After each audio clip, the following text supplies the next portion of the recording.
Hello again, everyone, and welcome to another episode of Resilient Health Radio. I'm your host, Dr. Darin Ingels, and joining me on the podcast today is Jen Powter. She is a clinical exercise physiologist with more than 20 years of experience in helping primarily women who might be a little bit older lose that sort of unwanted weight. And of course, I see this in my practice all the time of people who just, for different reasons that we'll get into today, just can't drop those stubborn pounds.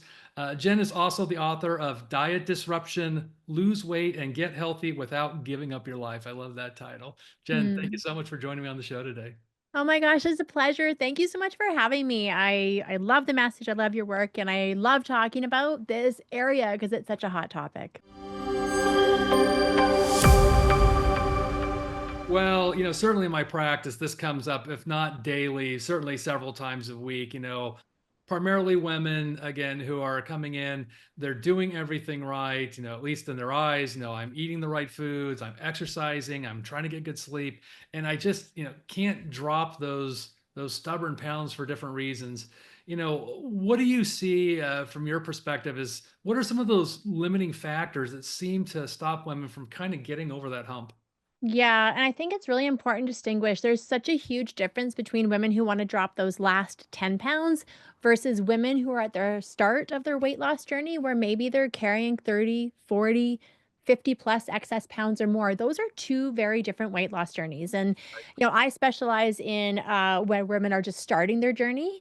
And there's a couple of things that we have to accept. It's change is hard because it means we have to give up what we're doing. And if we've become overweight for any reason, well, we've become good at what we've practiced, which may be overeating, emotional eating, splurging more on the weekends than we think is going to make a difference. And so, the body shows, right? It shows what we're doing. And so, for so many women, it's about okay. There's two sciences I really like to bring into weight loss, and one is just the biochemical process of fat metabolism, but the other more complicated one is really the psychology of behavior change and what it requires from a mindset perspective of how to cross that hump and get weight loss traction. And that's what I think this conversation is going to be so fun to have. Well, maybe let's start off with the metabolic part, and I'll say maybe that's the easier part to deal Yeah. with. Uh, Yeah. so, what are your thoughts on some of the metabolic things? I mean, I've got my own ideas, but I really want to hear, what are you seeing with the people you're working with that metabolically are stopping that process? Yeah. So what's interesting, and I love being able to share this part, is I was overweight.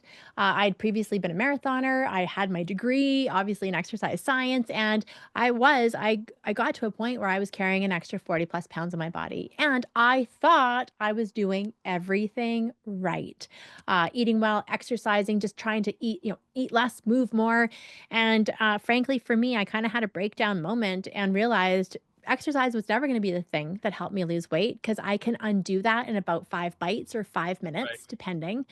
And I had to get to the root of what was going on. And you hear a lot of, I guess, talk about slow metabolisms, bad metabolisms, destroyed metabolisms from chronic dieting or crash dieting. And so I actually went and worked in a metabolic lab. And I have tested hundreds and hundreds and hundreds of individuals and their metabolism. And Darren, I'll tell you, in all of that testing, I never once saw a slow or a bad or a wrecked metabolism. I saw metabolisms that were actually 100% appropriate for the height, the age, the gender, and the body composition of the individual. And I just think a lot of times we have so much misinformation out there about what our bodies need, and we live in a world where everything is distorted. The supersized movement never ended. It's just gotten bigger. So we think we're doing the right things. And a lot of times that handful of nuts or trying to get your protein through peanut butter and cheese, or there's this density sometimes to what we're eating. So we may not be eating much, but we're taking in a lot of energy. And that can create this misconception that you have a bad metabolism. Yeah, I remember talking to a colleague of mine some years ago, and he's very much a bodybuilder and does a lot with metabolic health. And it was interesting because I know from what he had found in his practice, it's like, your metabolic intake needs to meet your metabolic need. So if Yeah. you are a high performer, you lift weights, you do all that kind of heavy activity, you need to have more fuel. You actually need to eat more to keep up with your metabolic need. But if Yes. you're very sedentary, you need to lower your metabolic need. And I think maybe that's where the majority of those folks fall, is that, again, more kind of coming in than their body actually needs. And what doesn't get used gets stored. That's exactly it. The fat cells are the garbage containers of our body that store the excess. And that gets into the more complicated side of it, which is a lot of people, we don't want to waste food, or we buy food and we're like, "Ooh, I paid money for this." I'm talking about restaurant eating, right? So, "Oh, I should consume it because I paid for it." And I'm even talking about the simple differences of many of my clients, frankly, I'd say 75% are under the height of 5'4". Okay. So, working with women, if you're 5'4", 3, 2, 5 feet, and you live with somebody, say a man who's 6 feet tall, it's very different. That person who's bigger is going to need to eat more, but somehow along the way in marriage or in relationships, we start to become like each other and we'll take the same Right. amount of the portions. Or a man will be chivalrous and share the wine and give more of the dessert to, or the appetizer to his partner. Oh, we kind of need less than half, because the bigger the person is, the more they need to support. It's exactly what you're saying. And the metaphor I draw up that women kind of like is, listen, a kitty cat and a lion, if you look at those two animals, which one needs to eat more? The lion. If a Right. cat eats as much as a lion, does it have a bad metabolism if it gains weight? No, it's just overeating for its little kitty cat metabolism. And that's exactly what's happening in human life right now. Yeah, I think this myth that will just kill right now. If you just eat less and exercise more, you can lose weight. Why doesn't that work? On paper, that sounds like it should. Because it puts the body into too much stress and really too much psychological distress as well. And although when we exercise, like frankly for me, I'm 5'6". When I go and do an actual hard workout, I've got a bike right here beside me. In an hour working hard, I might burn 400 to 500 calories. Okay, and I'm talking like with intensity. My husband just brought home some chocolate almonds. Basically, if I ate 15, 20 chocolate almonds, that's 500. I would outdo that workout like that. Yeah. And so when we start to the more you move, the more you need to eat, because at the end of the day, hunger or hanger wins. And if you go into your next meal hungry, you will overconsume. And so exercise is an appetite suppressant for sure when you're doing it. And later on, if you're under fueled throughout the day, a lot of times when you exercise, you end up overeating at night. Right. And it becomes this catch-22, because I think Weight Watchers and intermittent fasting have really, for sure in a woman's world, I think men are exposed to it too, but we try to restrict what we eat during the day, and that's actually when we need our energy. And so we restrict what we eat during the day to save our points or to indulge in that eating window that you allow yourself. And we end up over consuming. And if we're doing it close to bedtime, well, we don't, all of that energy is just in in our system and we're not using it. And so it has to go somewhere. And the body's brilliant. It stores it as fat. Yeah, I spent a lot of time in Europe, and I've always found it interesting the way at least most Europeans eat relative to Americans. I mean, I grew up with, breakfast is the most important meal of the day, and have a big breakfast. And well, in most Americans, it's big breakfast, big lunch, and big dinner. But Yeah. Europeans, I think it's interesting where breakfast is usually some sort of pastry and a cup of coffee. It's very light. Lunch is usually the biggest meal of the day, but dinner is decent, but it's late. Yeah. Europeans eat 9, 10 o'clock at night and go to bed. And so I've always kind of, struggled mentally. I'm like, well, I'm thinking about, again, your metabolic needs really during the day. It kind of makes sense that we have more fuel early in the day than late in the day. But I don't know. I've never quite reconciled. Yeah, you look again, most Europeans, they tend to be very thin. Yeah. Their other lifestyle habits may not be as conducive to losing or gaining weight. Yet I see a lot of people, again, they bike, they walk, they're generally more active than most Americans. So yeah, how do we kind of reconcile this idea of, timing of food as well as about the intake is, that we're getting. I think it's such an interesting point, because I think what we're missing in North America is quality of what we're eating, the portion. Like if you Sure, look at a carbs down. croissant in Europe versus a croissant from Costco, they're radically different things. And I think that it's not, I mean, the timing for sure is important. It's important, but I think it's also, I used to teach a workshop, for instance, once a month from 5 until 9. So I didn't get home till 9:30. But I came home and I ate a gorgeous dinner. I had chicken, or I'd have steak, and I'd have, like, I ate well. And I think a lot of times we're eating not well in North America. We're snacking, we're grazing, we're crunching and munching on the sweets and the crackers and the ice cream and the popcorn. And in Europe, they're having dinner, Right. protein, veg, maybe enjoying a glass of wine, but enjoying it, not sitting there watching 3 episodes of Netflix, and before you know it, half a bottle's gone. And so there's a different, again, the mindset of what we're doing contributes to what we're experiencing. Yeah, and as we talk about metabolism, I think it's important to point out that there are sometimes legitimate issues with the metabolism around your hormones. If your thyroid is Mhm. underactive, that can definitely lead to weight gain, and particularly as women get into menopause and men into andropause, changes in estrogen, changes in testosterone, these can also affect metabolism and cause weight gain. So I think it's always a good idea, depending on where you are in life, to definitely meet with your doctor, have your hormones checked, because that could be the low hanging fruit. And sometimes it's just as simple as getting your hormones balanced.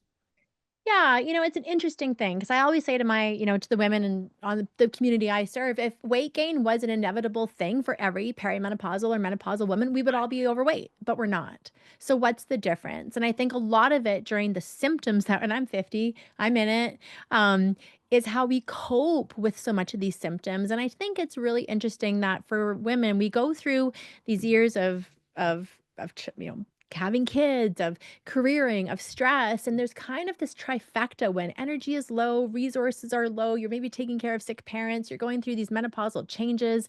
And we do unknowingly develop a lot of emotional eating behaviors.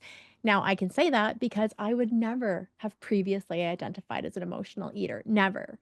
But when I look back, I can see it now so clearly how I used food to avoid, to numb, to seek comfort, to alleviate some of the psychological pain I might have been experiencing, and I would focus on how well I was eating during the day and sort of ignore those more sabotaging behaviors later at night. Yeah, that's a great point. I think that's a big problem for a lot of people, men and women. How do you help people kind of get over those emotional hurdles? Because I think that is a big block for a lot of people. Yes, I do it slowly because a lot of times I always say if anybody can, yeah, it's like we sometimes have blinders on and we don't see what's right. You can't see what you're not aware of. You can't change what you're not aware of. And so for me, education for sure was huge, and understanding, oh, if I have 2 lattes a day, that's the same as eating 3 pieces of bread calorically. Like, I had this idea that liquid calories, or I didn't even know the impact of liquid calories, really, frankly. I didn't know the impact of drinking alcohol and how it stopped glucose and fat metabolism. And frankly, I would have justified it anyways. And so that is why I believe seeking external support when we're up to big changes in life, and whether it's learning how to run a marathon or becoming a bodybuilder or learning how to lose weight. Chances are if you could have done it on your own, you would have. Often we need guidance. If I was to go and try to be in a fitness competition, well, I have no idea how to do that. I would want someone to teach me and show me the way. Yeah. Yeah, I think it's a struggle for people to reach out, like I said, to recognize this is part of the issue. Um, maybe it's a level of self-awareness of, like, yeah, this is where I'm stuck. This is why, I think when we tend to be stuck, we'll say metabolically, we're stuck in so many other aspects of our life. We're stuck mentally. Sometimes we're stuck emotionally and spiritually. So, Mhm. what's kind of your process of, hey, what's that first step to take, to start again, moving things forward? Yeah, I love that, and I agree. I say that as humans, we deserve to be physically, mentally, emotionally, spiritually well nourished. And if we're deficient in any one of those areas, we can overconsume in another area. Right. And so I start with physical health because it's very tangible, it's very practical, it's something that we feel like we can have control over. I can control what I go and get at the grocery store today. I can control, and it may be hard. I may not like always want to do it, but I've had to recognize in my own life that my goals don't care about my feelings. I have to take action, whether I feel like it or not sometimes. And I think that really brings up one of the major sabotagers for so many people with a health journey is we give up too soon. We're not consistent in our application of effort over time to allow the change to come. So a lot of times we're like stopping. And every time we stop, it takes more energy to start again. And you think, well, oh, I tried that, but it didn't really work. Well, it would have worked if you just kept going. And so learning how to go the distance. So I start with getting the physical body well nourished. A lot of times what I see are nourishment or nutrient deficiencies where people are really over consuming on simple carbs, avoiding complex carbs because they think they're bad, deficient in protein, deficient in fiber, veg, maybe over consuming fat, fast food, restaurant food. And so a lot of it is not about sacrificing, it's just balancing. So the body can physiologically get the nutrients it needs. And when we start to have more actual energy, then we have more mental, emotional energy to start doing some of that deeper work. Yeah, I think you make a good point about kind of being having a goal that's realistic and having that expectation set up front about, this isn't an overnight change. This is going to take time. And again, depending on how long, again, I think for most people I see in my practice, it wasn't like they gained 40 pounds overnight. I mean, that happened over the course of often months and years. And so Yeah, the years. expectation that I'm gonna, Mm. get back to my 21-year-old beach body in 6 weeks is not very practical. I So know. And those false expectations also set us up for failure because if I'm thinking, and if I see a tabloid that says, lose 5 pounds, lose 20 pounds in a month, and I'm thinking, oh, okay, that's what I should be able to do, and I don't do it, I feel like there's something wrong with me. And that's when it can be really easy to start to believe I'm broken. My metabolism is slow. There's something not, and actually, the headline was completely false. It's marketing. And so, I'm not sure if you see that with your community where it's like these expectations or what they read or see out there on social media is influencing how fast they think they should get results. For me, it took me a solid 8 months, 8 plus months to lose 40 pounds. And I've got some people who think it should be gone, within 2. Well, if so that's what we're up against. I think as practitioners, as experts in the health space, it's like, hey, we got to bring people's expectations back down to reality and allow progress to be the goal, not the end result, and to do it in a way that feels really good. absolutely. And along that point, so again, you're kind of helping people get nutritionally sound, make sure you're putting the right fuel in the system. That next step, again, maybe dealing with some of the psychological issues. Yeah. How do we start helping people? I mean, should you really be thinking about working with a coach? Should you have someone that's helping keep you accountable so that you stay on track? Both are important. Both are really important. I think it's the missing ingredient for a lot of people. And I can speak for sure for women. And again, men may not be as different, but sometimes what I have found in a female-led community or based community is women can give so much, taking care of kids, taking care of partners, taking care of dogs, taking care of parents, taking care of the house, careering that they don't leave a lot of energy left over. There's not a lot of energy left over to take care of themselves. And so having external accountability helps them keep that commitment to themselves. It reminds them that they're important, that their own health is important. And, again, I can say I've got a mom who's sick right now. I've got teenage kids and I have coaches who hold me accountable so that I don't give up. And I think we all need cheerleaders. We need people to remind us we're doing great. And it's so easy to shoot for that end goal that sometimes you forget taking huge steps. And the only way to get anywhere I've seen is to take baby steps consistently day after day. And sometimes it's a leap, but most of the time it's just small improvements and those can make dramatic shifts. Well, I have this conversation certainly with my patients in my community. When you're investing in health, you got to think of it like a bank investment. It's not like you put your $100 in the bank account and you're a millionaire in a week. And Exactly. I remember hearing somebody tell me, and I had to do the math because I didn't believe it. It was something like if you start at 5 years old by investing a nickel a day, by the time your retirement, you have like $10 million in the Mhm. bank or something ridiculous like that. And, Yeah. well, gosh, it's only a nickel. It's only a nickel. Yeah. but that little bit of investment compounds over time. And again, over that length of time, that investment starts to pay off, and you get to see more and more of a gain as you've invested more into that. So look at the longer you're sticking to the diet plan, the more you're investing in doing all the other lifestyle things to improve your health. And I like what you said, that it's not always about the end game. I have people that spend so much time focusing on the scale, that Yeah. number, and that number is not always a true marker of health or fitness. No. I think the way your clothes fit is a better marker. I think how you feel about yourself is an important marker. So we have to get just away from that raw number of stepping on the scale. I mean, that may be an important value as well, but it's not the only value. I totally agree. It's one of the reasons we collect. We call them in our world non-scale victories.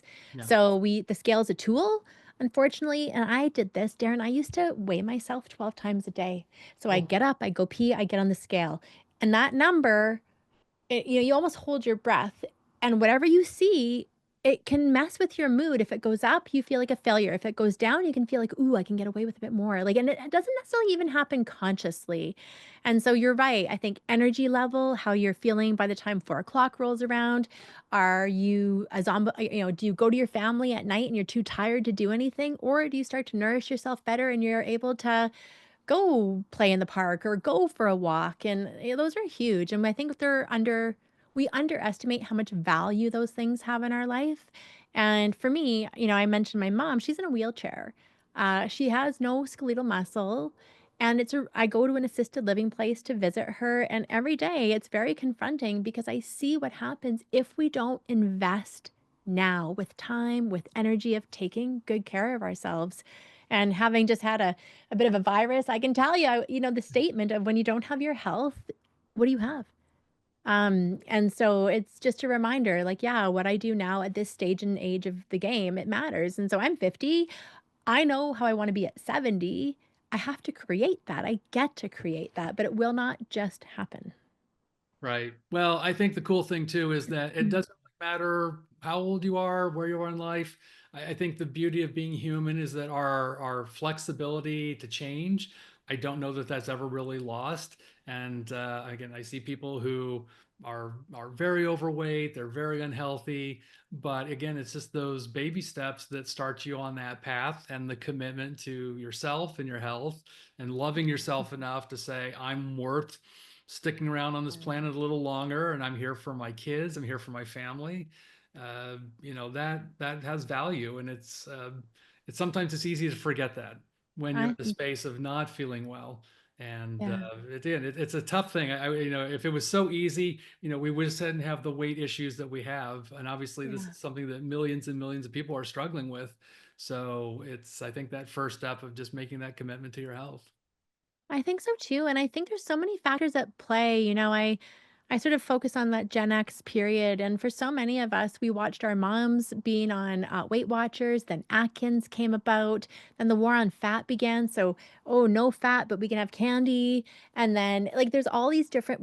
My generation, I was exposed to Kate Moss, that super Yeah. skinny ideal. Like the health at every size movement wasn't there. The body positivity movement wasn't there. And my daughter's 15, and they're exposed to completely different things, but of course now we're in the world of drops and injectables. Yeah. And I don't know, maybe it's just human nature where the quick fix will always be desired, but really for sustainability, so many of these things just aren't sustainable in the long run. And once you stop doing the thing that worked, you can often gain the weight back or lose your health again. And so it's really finding and embracing the way that's going to work for you. And, I certainly seen that over and over again.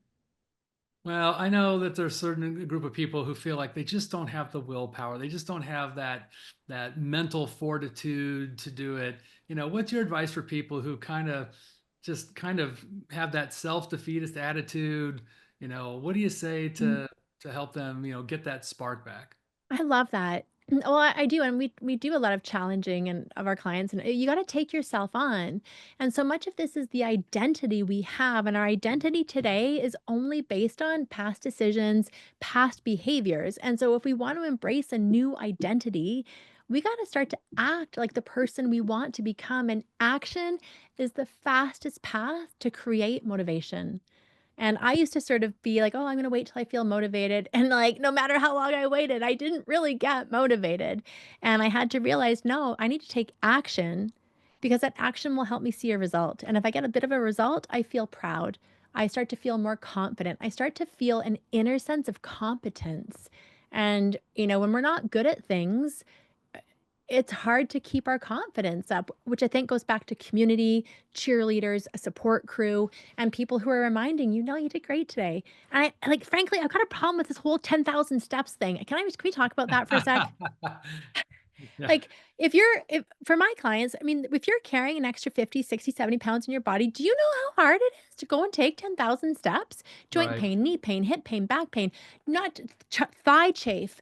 Not to mention, it takes 2 hours to go do that. So sometimes we have this all or nothing attitude, which is, well, I can't take 10,000 steps, so I'm not going to take any.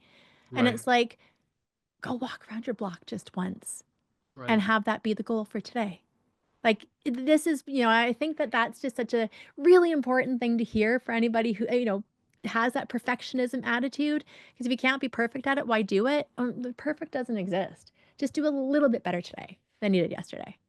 Yeah, exactly.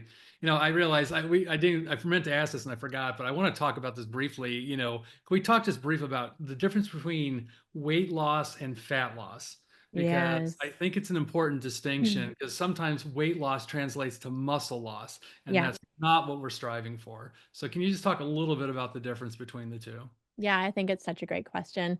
At all costs, we need to protect our skeletal muscle. If you do something that's so extreme, and by extreme, I mean really low calorie, something where you are so eating below those metabolic needs, the body is always going to be in a constant demand for fuel. If your body does not get enough energy, it will break down what's in you and it won't always be fat. It'll start to use skeletal muscle. And we're seeing that with some of the injections that are popular right now. Right, And when you do that, you are damaging your long-term metabolic rate because your skeletal muscle is one of the main drivers of keeping it high. Skeletal muscle is metabolically active tissue. What we want to see is a more sustained, gradual approach to weight loss. So fat becomes what's the word? the Fat fuel. become the fuel that gets consumed on the body, not the muscle. And so that's where, people who say, "Oh, I should be able to lose 10 pounds or 5 pounds." And we also want to distinguish between water weight. Anybody who drops carbs or goes keto for the first 2 weeks, "I lost 10 pounds." Of mostly water, because carbs like to party with water.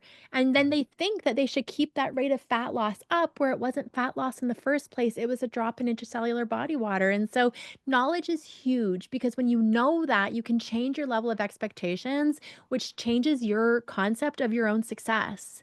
And so, especially at, again, at the age of 50 as a woman, same with men, testosterone's on the decline. We are at a stage where we do need to be proactively strength training to protect our muscle. It's healthy, but exercise for weight loss is not the end game here. We want to exercise for our physical, mental, emotional health, and then we want to manage our food and our emotional eating habits for the weight loss. And I Yeah. think when we do that, we get a really winning formula. Absolutely. Yeah. Well, I said, I like the fact that you point out it's just not a one, it's a three-legged stool, right? You've got to deal with all these different aspects of your world, your health to really be successful long term. And again, I can remember back in the day, my Mhm. parents being on the popular fen diet, which is Yeah. basically amphetamines, which of course speeds up metabolism. So it's an artificial way of losing weight. Of course, it ended up being very dangerous and got pulled off the market. But at the time, I remember, yeah, both my parents lost weight, but of course, shortly thereafter stopping it, the weight came back because it wasn't real weight loss. Yeah, All the exactly. other things that led to the weight Mhm. being that it was didn't change in the time, and it was even worse, I think, because when you start losing weight and you're continuing to eat kind of junky food, you're now thinking, wow, my body's giving me permission to keep eating garbage, and I Yeah. get away with it because I've got a drug now that's kind of offsetting the effect of the bad diet.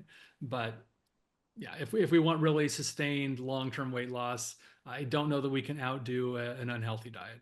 You can't. I don't you really can't. Not without other metabolic, factors creeping in, and, I think where we're at right now is so many people are seeking, the advice of physicians, which they should, but I think doctors in a really hard place because they know that excess weight on a body can create a host of other metabolic syndromes. You can start to see high blood pressure, high cholesterol, fatty liver, depending on the nutrient or the alcohol consumption, and so it's like we need or prediabetes, diabetes, and so it's like, you need to lose weight, and the person's like, but how? I keep trying all of these things. And so, that's where I see so many community driven approaches and support groups with coaching being really effective is because the doctors are limited on time and they've got such a heavy patient caseload right now. And so, my goal is I'm working with many of the physicians in my own city, cardiologists, orthopedic surgeons, because so often patients can't get their procedures done until they lose the weight. And it's this catch 22.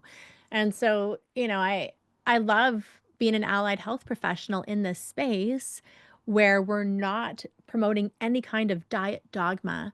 It's, hey, let's find the way that you want to eat, that we can figure out how we're going to get your nutrients. You can still have a cookie or make muffins with your kids or grandkids. You're not bad if you have a dessert, but that we're not a dessert every night kind of family. Our no metabolism was meant to keep up with that. Well, it's very easy to give yourself permission. Well, it's just a little bit. It's just a little dessert, and then a little dessert becomes a lot of dessert. Then it becomes nightly, and then Uh, hey, over time, it's like I get it. We're all human. I'm just as guilty of it. I had a lovely sorbet last night, and it was delicious. But it's one thing again when it's truly is a once in the blue moon kind of thing versus a habitual thing. Again, I agree that the quality of food in this country is certainly not like it is in other parts of the world. I think yeah. Italians can get away eating more gelato there than you can here because it's not quite the same kind of food. I think so too. And listen, I'm not coming from a pedestal. I was the girl who would, no, no, I'll make brownies for my family. No, I'm not going to have any. And then I would go in, no one's, and I would even out the pan, right? I would just take thin slices. Well, before you know it, half the pan would be gone. I wouldn't take a portion and enjoy it. I would like secretly, and it's that emotional game of restriction and then over, oh, being good, or I'm going to indulge, or I deserve this. And like at the end of the day, this is just food. Right. It's a neutral thing. We need it to survive, and I think that for so many people, that's what's hard about it. You can quit cigarettes, you can quit gambling, you can quit do it, but you can't quit food. And so eventually if we wanna be healthy, lose weight, age well, we gotta learn how to work with food and with our body and then, of course, the social, emotional, cultural factors are at play. So you're right. It's like all of these Venn diagrams that intersect, and it's not no diet meal plan or cayenne with lemon water is gonna be the miracle cure. Yeah. Well, I know that you have Mm. a free 5-day challenge coming up. Can you tell the people tuning in a little bit about that? Yes, because 'cause I'm so excited about it. Thank you. It is called the Smart Weight Loss Challenge, and it's where we learn how to do weight loss in a smart way, not the hard way. And so much of this is around sharing the teachings that I do with my clients, my community, but in a really supported and accountable way. So we start on April 7th. We're running it often, and the goal is to help you understand the SMART method, which is a sustainable approach. We protect metabolic health. You get to reflect on if your actions are aligned. We do the resilience building and allow that transformation to come. So if you catch those words there, it spells smart. And then I think that has been the secret to it was my secret to my own success when I really reflected. And it's really what I've devoted my life to this because I know the quality of my life changed, not just from a physical standpoint, but truly how I showed up as a mom, as a woman, as a wife, my confidence, and how I chose to lead myself. And I just want to share that with as many people as possible. So it's free.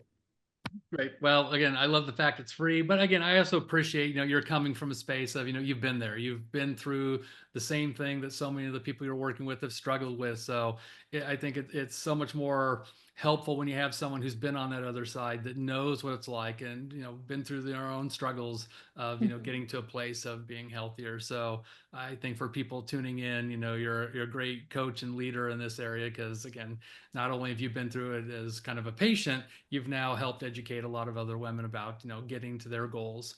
And we just invite everyone to take advantage of this free challenge on April 7th. And again, I'll remind everyone about your book, Diet Disruption: Mhm. Lose Weight and Get Healthy Without Giving Up Your Life. We'll post a link to the book as well as your website so that people will be able to take advantage of the free challenge. Yeah, and you can get the books for free too. They're sold on Amazon and Audible, but I just want everyone to read them because I think that's where not sometimes you just hear it at the right time or you read something at the right time and it lands. And for a lot of my clients or people out there, they're tired. They're just tired and they need something to remind them. Of course you can. It's never too late. There's no age or stage of life where change is impossible. And grateful for the work you do and how you share that message as well. And I think, we need to be shouting that from the rooftops. Uh, yeah, and there's a certain amount of empathy. I'm gonna tell you, like, when I was overweight, I was like, "What and why? Why? Like, how did this happen to me?" And I now can go, "Oh, it's so I'd have compassion, empathy, and understanding of the process." It couldn't just be like somebody who's always been thin saying, "Well, just try harder." That doesn't help anybody. Never. Never. Just like telling somebody who's stressed, "Just relax." It doesn't help. It's not helpful. Well, I know you've got a lot of great practical tips to share with the community who sign up for the Mm. challenge. So again, we just invite everyone tuning in. If this is something you've been struggling with, or if you've got friends or family, that this has been a challenge, please invite them to join this as well. Again, I always appreciate things that are free, doesn't cost you any money, just takes a little bit of your time. And hey, it's 5 days, you Bit of know. time, watch the recordings, participate as much as you can, and yeah, thank you. Yeah. Yeah, I really appreciate you spending time with me today and sharing all this great information. And again, we'll share all of the links with the listeners. And again, I just appreciate you spending time with us today. Aw, thanks, Darren. Thanks to your listeners. I loved being on your show. Thanks, Jen.